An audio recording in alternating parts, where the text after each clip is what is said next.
اللہ کی شان. میں آج بھی اللہ کا شکر کرتا ہوں, مجھے موقع محل نہیں تو میں آپ کو کبھی بتاؤں جب میری ماں کا انتقال ہوا تو کیسے ہوا. میرے دل کی دعا ہے اللہ ہر عورت کو دنیا سے ایسے لے کے جائے جیسے ہماری والدہ گئیں. تو وہ میں اپنی ماں کو بتاتا تھا, میری ماں بھی ایک دم, اس نے بھی جلدی جلدی لینا شروع کر دیا. کرتے کرتے میری ماں, ہم سب گھر کی خواتین میں سب سے پہلے میری والدہ پردے میں آ گئیں فوراً. اور مولوی صاحب کہہ رہے ہیں ان کے انتقال کا بتائیں, میں ضرور بتاؤں گا آپ کو, مختصراً بتاتا ہوں. میری ساؤتھ افریقہ کی تشکیل تھی, پیچھے والدہ کی طبیعت بہت خراب ہو گئی. مجھے بھائی نے بولا جنید بھائی آ جائیں واپس کیونکہ امی جا رہی ہیں, امی نے اب نہیں رکنا. تو میں نے ساتھیوں سے کہا, انہوں نے کہا یار چلے جاؤ کیا فرق پڑتا ہے, یہ پھر یاد کرو گے ساری زندگی. اب میں سوچتا رہا, اب میں نے امی کو فون کیا, میں نے کہا اماں آ جاؤں, کہا نہیں ہرگز نہیں آنا. تو میں نے کہا کیوں؟ تو کہنے لگی اگر میرا انتقال ہوا تو میں کتنی خوش قسمت ہوں کہ میں اللہ کو بتاؤں گی کہ جب میرا انتقال ہوا تو میرا بیٹا تیرے راستے میں تھا, تو تم مت آؤ, مجھے کچھ نہیں ہوگا, اور اگر ہو گیا تو اس کو اللہ کی مرضی سمجھنا, بس میرے لیے تم دعا کرنا. اللہ کی شان, امی کا انتقال نہیں ہوا. اس میرے 40 دنوں بعد میں واپس آیا تو بہت خوش ہوئی, گلے لگایا, کہا دیکھو میں نے کہا تھا اللہ نے مجھے زندہ رکھا جب تک کہ تم نہیں آتے واپس. پھر میری حضرات نے 10 دن کی اور تشکیل کر دی کینیڈا کی. تو میں نے کہا اماں پھر 10 دن کے لیے بھیج رہے ہیں, جاؤں نہیں جاؤں؟ نہیں چلے جاؤ, میں تو بالکل ٹھیک ہوں. میں نے کہا جی ٹھیک ہے. میں جس دن گیا ہوں اس دن ہم ٹورانٹو میں مرکز میں بیٹھے ہوئے تھے, تو وہ پوری ٹورانٹو کی شورا سامنے بیٹھی ہوئی تھی, میرا بیان تھا. بیان کے دوران ایسے موبائل پڑا ہوتا ہے, میں نے رکھا ہوا تھا کہ بہن کو بولا ہوا تھا کہ اگر اماں کو کچھ ہو مجھے فوراً بتا دینا. میرا موبائل بند ہو گیا, میں سمجھا خراب ہو گیا, اب وہ چلے ہی نہ کسی طرح سے.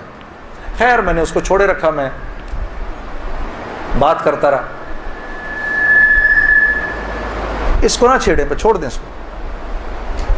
تو میں نے اس وقت جب میں عشاء کی نماز پہ کھڑا ہوا تو پیچھے سے ساتھیوں نے آ کے بتایا کہ والدہ کا انتقال ہو گیا. میں نے بہن کو فون کیا, کیا ہوا؟ کہتی ہے کہ ابھی فجر کی ہم نے نمازیں پڑھی ہیں, فجر سے تھوڑا سا پہلے انتقال ہوا ہے. اور 2-2:30 بجے اس امی نے بلایا میری بیوی کو, اور میری بیوی کو بلا کے بولا کہ بیٹا دیکھو میں نے تو ساری زندگی تمہیں بیٹی کی طرح رکھا, لیکن میں ساس ہوں, کمی بیشی ہو سکتی ہے, تو اگر کچھ ایسی ہوئی ہو تو مجھے معاف کر دینا. تو میری وائف نے کہا امی آپ کیسی باتیں کر رہی ہیں, مجھے تو کبھی خیال بھی نہیں آیا اس بات کا. ہاں آپ نے مجھے اس سے کم سمجھا ہی نہیں. پھر میری بہن سے کہا کہ تم بیٹا مجھے لگتا ہے میں آج چلی جاؤں گی, مجھے سورہ یاسین سناؤ. تو میری بہن نے ان کو سورہ یاسین سنائی. تو میری بہن کہتی ہے کہ آنکھیں بند کر کے لیٹ گئیں اور مجھ سے کہا کہ اب سورہ رحمان سناؤ. تو سورہ رحمان پڑھتے پڑھتے میری امی نے آنکھیں کھولیں, اور آنکھیں کھول کے میری بہن سے کہا کہ منیزہ یہ دیکھو یہ کس قدر ایک حسین عورت تمہارے ساتھ کھڑی ہوئی ہے, ذرا اپنے اس طرف دیکھو کتنی حسین عورت کھڑی ہے تمہارے ساتھ, بیٹا یہ مجھے لینے آئی ہے. تو میری بہن کہتی ہیں کہ اماں یہاں تو کوئی نہیں کھڑا. نہیں, اس کے پیچھے دیکھو, اس کے پیچھے بھی کچھ لوگ کھڑے ہیں.